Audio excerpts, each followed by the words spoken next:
Hey folks, Phil Gallagher here, and today I would like to introduce what I am calling Search Stompy, a mono-white prison deck that I developed for the current metagame.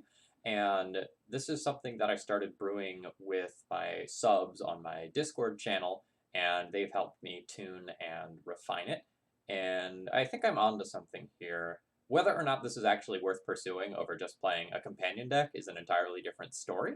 But we're going to just talk about the archetype today, and I'll show this off on stream at some point, and we'll see whether or not it actually seemed viable once the metagame has had some time to adapt. All right, so the idea was built sort of around Suppression Field, and this is a great card that is very powerful in Legacy. Enchantments are hard to remove, and fetch lands are activated ability. So if you play one of these suckers on turn 1 and your opponent kept a hand with just fetch lands, they're pretty dead. The idea with this deck is to use one of Leonin Arbor, Suppression Field, or Thalia Guardian of Thraben on turn 1 off of either Chrome Mox or Lotus Petal to significantly slow down your opponent's game plan. And hopefully just buy enough time for you to play a few more lock pieces and really muck things up. So this deck has a decent amount of card disadvantage in these Petals and Moxen, but because you have so many hateful effects, at CMC3 you also have Aven Mind Sensor, Thalia Heretic Thar, and Sanctum Prelate, as well as the Chalice of the Voids over here. You have so many different hateful effects that it's okay if you go down on cards, because you shouldn't need that many cards to actually win the game if you're, relatively speaking, locking your opponent out quickly and early. The initial drafts of the deck were also built around Lava Brink Venturer, which gets protection from either even or odd, and becomes very, very powerful and hard to kill when paired with Chalice of the Void specifically. So Lava Brink Venturer is something that's probably unplayable in something like Humans or Death and Taxes, but when you have additional mana acceleration and you can play it out on turn 1 or turn 2, it becomes a much more viable threat.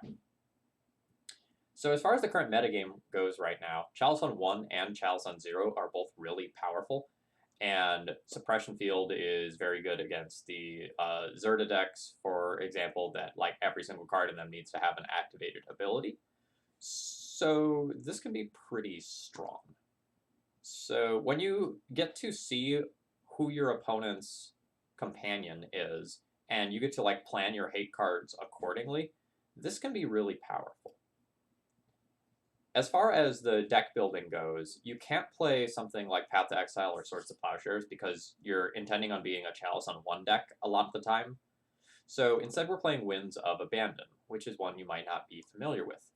The overload cost for this is rather ridiculous. It's 6 mana, but you get to exile every creature you don't control, which is really, really, really powerful. Let's see. I think this is it. Nope, not that. This is it.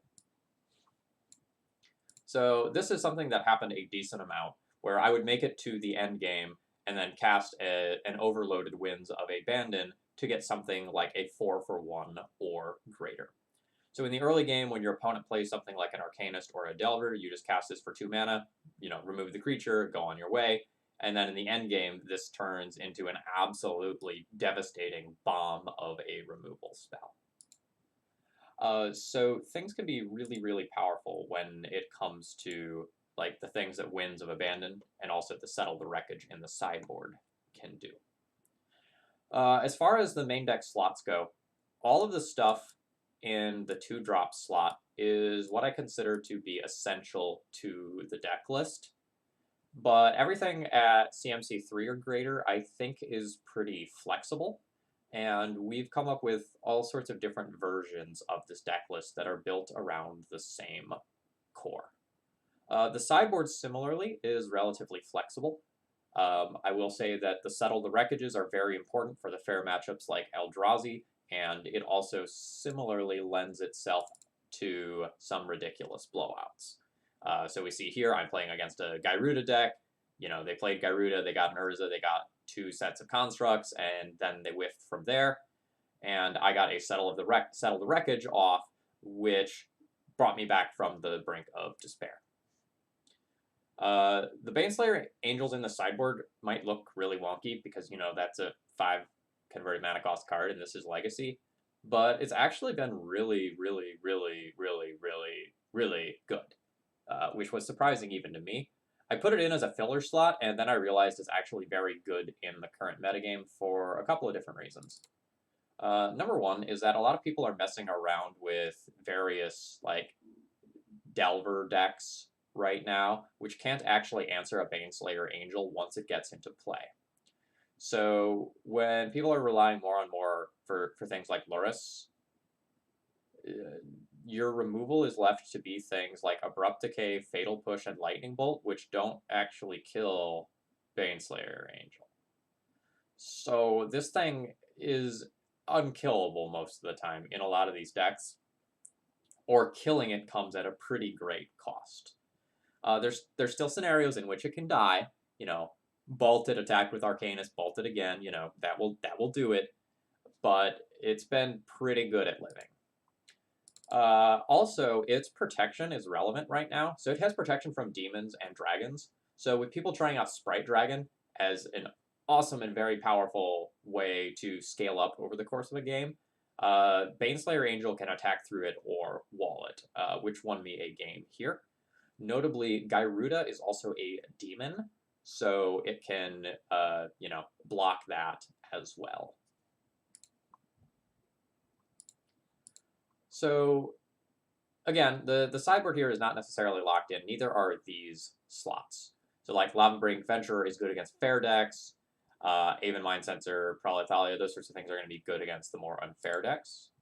Another thing that I want to try out, but I haven't tried out yet, is a Vryn Wingmare-based version.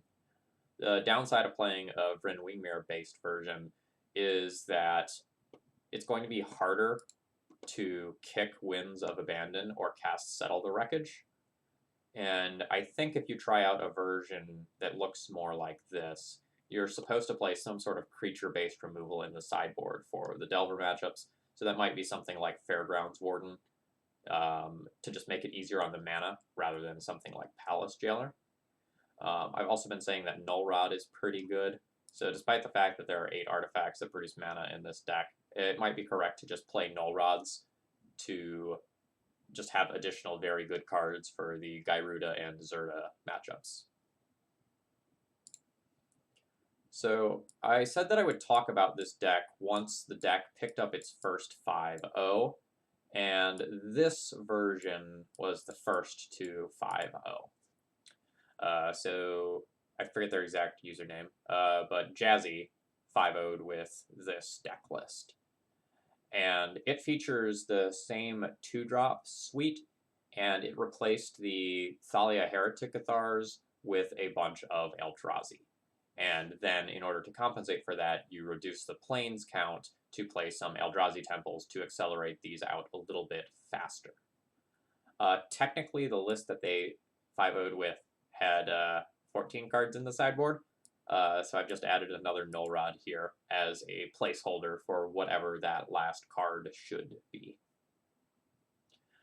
So this archetype is new and developing, and kind of the question that's on my mind currently, and on the mind of many of the people who are brewing this deck with me, is doing something like this of an acceptable power level so that not playing a companion is competitive.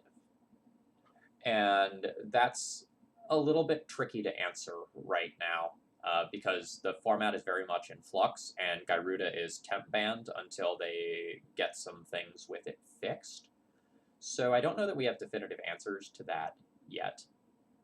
But if you're looking to explore Stompy decks, I think this is a good starting point. I think something like this is going to be more competitive than Death and Taxes is, for example.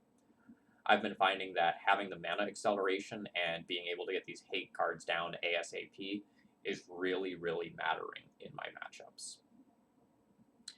Another advantage of this deck list is that most of your 2-drops are must-counter spells. So just looking at this list still. If any of these 16 cards comes down on turn 1 versus, like, say, a fair blue deck, they really need to deal with it. Otherwise, it's going to present large problems to them in their immediate future. And in the case of Arbiter and Suppression Field, it may result in them not being able to play a game of Magic at all. So these cards are cards that potentially win the game on their own when played very, very early, or they require your opponent to deplete resources. And then if they deplete their resources and this stuff comes shortly afterwards, it's scary. So if you have a turn 1 of, like, say, turn 1 Suppression Field into turn 2 Prelate, like, ow. That is going to sting a lot of different decks. The other direction that I think it is possible to take this deck list is just cut the fat completely. So you might have been noticing that I think the 3-drop slots and above are the things that are most flexible in this deck list. It's very possible that you can just cut everything that's CMC3 or greater and play Lurrus as a companion. There's all sorts of other cards that you can play in this shell, such as Revoker, Stony Silence, Remorseful Cleric, Aethersworn Canonist, Spirit of the Labyrinth, Sarah Avenger, Containment Priest, Thorn of Amethyst, Seal of Cleansing, Dranith Magistrate, Norad. There's a lot of things that you could just shove into this deck alongside a Lurrus and build a reasonable suppression field-based Stompy deck. So this is what I'm working on. I would love to hear your comments about the various deck lists. And, if you have some success running something like this, I would love to hear about it. I'm going to be streaming with this at some point in the next week or so, and I hope you enjoy. And I've given you some food for thought. Cheers.